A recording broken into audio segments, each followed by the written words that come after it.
Episode number 954. Protect your network. You're listening to the official BNI podcast with BNI founder and Chief Visionary Officer, Dr. Ivan Misner. Stay tuned for networking and referral marketing tips from the man who's been called the father of modern networking, along with suggestions and insights into getting the most from your membership in the world's largest networking organization, BNI. Hello, everybody, and welcome back to the official BNI podcast. I'm Priscilla Rice, and I'm coming to you from Live Oak Recording Studio in Berkeley, California, and I'm joined on the phone today by the founder and the Chief Visionary Officer of BNI, Dr. Ivan Misner. Hello, Ivan. How are you, and where are you? I am home in Austin, Texas this week. I'm meeting with good friend and past CEO, Executive Chair of BNI, Graham Weimiller. Graham and I are working on a book called Garage to Global, and he's going to be visiting me here in the next couple of days. That's great. And what do you have for us today? Well, I have an individual who's been a director for a long time, Kameron Thorne. He's been a part of BNI for 20 years. I've known him long all of those 20 years. He's a national trainer and member of the BNI Franchise Advisory Board. He lives in South Jordan, Utah for the last 23 years, married and has 4 sons. And it's his very first time on the BNI podcast. And Kameron, welcome to the BNI podcast. Thank you. I've listened to almost every podcast and I always thought, how do I get on here? Now I'm here. So here you are. And I think you've got a really good topic, and that's to protect your network. So there are a few things, there are 3 talking points that you've got related to this. And the first is you find your network. So talk to us a little bit about that. Yeah, you think about finding your network. It's everybody wants success, but success really, it doesn't happen in isolation. You know, any of us that belong to any sort of a network made a choice at some point in our lives to find a community where our relationships and referrals are very much fueled on growth in our own business. And so when you talk about finding your network, you got to be intentional about it. You don't just stumble into a great network. It doesn't just happen. You have to intentionally seek it out. You know, align ourselves with professionals that may share the same values, your goals, you know, and your drive to succeed. So, you know, when you find your network, it does a couple of things for you. First of all, it multiplies your reach. You can only reach so many people on our own. You know, a network gives you access to hundreds. And if you're really good at it, possibly even thousands of relationships through simple introductions. The second thing it does is it builds credibility faster. You know, when somebody you're recommended by someone in your own network, you're literally borrowing their trust. That shortens the time it takes for others to feel confident in doing business with you. And lastly, it creates consistent business flow. That strong network isn't just occasional opportunities, but it becomes a reliable source of referrals and helps you grow that over time. And so that's the first portion of just finding your network. I think everybody who is in BNI absolutely recognizes what you're talking about as being so incredibly important. Now, I think you have a real example of that, don't you? Finding your network? Absolutely. I mean, for my own self, just about every BNI member that's ever been out there has been introduced by somebody else out in BNI. For my own self, my business coach, when I quit my years of working in the resort business, I started my own business. She said, Kameron, you have to join a BNI. I had no idea what a BNI was. I looked up on the internet, it said BMI. And I was like, body mass index. I don't think this is the right place. I honestly don't. But she made me join, and I am so glad she did. Her name's Cheryl out in Indianapolis, a longtime member. And she says, you have to do this. You have to do this. And I showed up and the pink pieces of paper flying around. I'm sitting next to an accountant. I'm going, what are these pink pieces of paper? And he's like, man, this is money. That's all he said. And I said on the spot.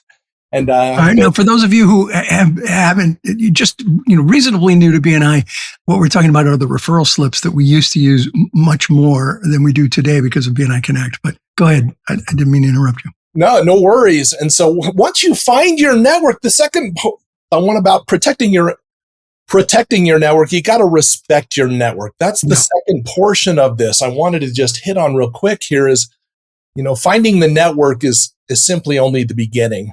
Respecting it is what makes it last. And I always ask the BNI members around me, I said, what does respect look like for you? And the things that they say are like, you got to show up on time. It's like, well, yeah, you always show up on time. You've got to keep your word. That's just a given. The next one is follow through on the referrals. And I'm always surprised by BNI members that receive referrals, don't even follow up on them.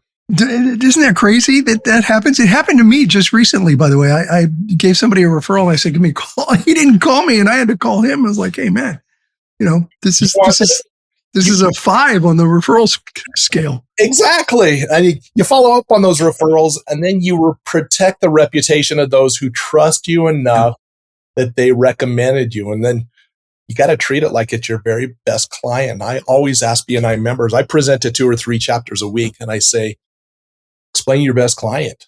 What does it mean? How do you respect your best client? Would you leave in the middle of the meeting? Would you take a phone call? Would you be on the internet?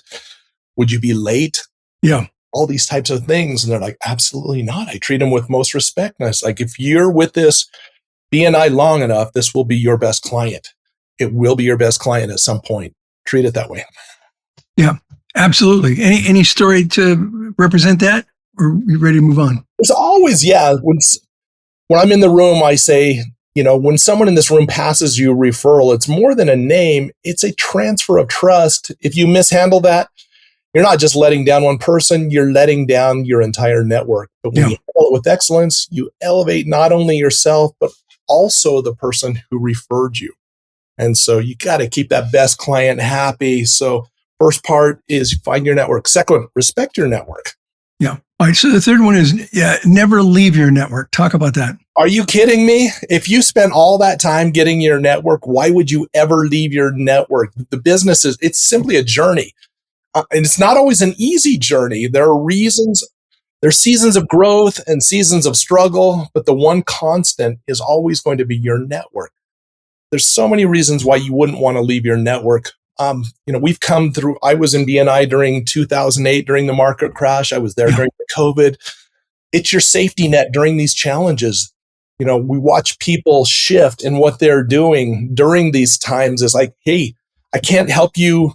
If you're the chiropractor, I can't help you because you're not supposed to touch people during COVID, but I got other work for you. Are you willing to do that? So it's that safety net helps people during those challenges.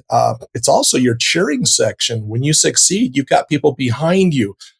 And then because trust, once it builds, it compounds over time. I teach people that your network is financial planning.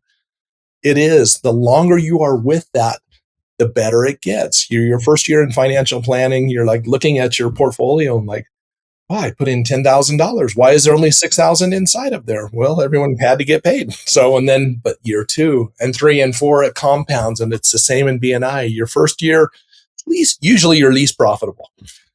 But year 2, 3, and 4, if it was up to me, I would only sell 5-year memberships, only 5-year memberships, because it really takes, it was my 3rd year that it finally exploded for me. I did okay my first year. Second year, I did 5 times better than my first year. But my 3rd year, that's when things exploded for me. And in the business that I was in, it finally, after my 3rd year, I never did less than $200,000 in thank you to close business in my business after that 3rd year. It takes time to build trust. And I think that's where people don't understand it. We live in this, quick society. Everything is, short and fast. And what they don't understand is that trust takes time. It doesn't happen quickly. And the longer you stay with a group, the more likely they are to be there when times are tough. During COVID, that's when I came up with the phrase, your BNI chapter is a beacon of hope in a sea of fear. Because we were living in crazy times, yet I saw people make it through COVID successfully because of their fellow members. It's crazy. I mean, it's, why you would ever leave is just beyond me. Never leave. So if we bring it all back together, find your network. Be intentional about who you surround yourself with. Respect that network.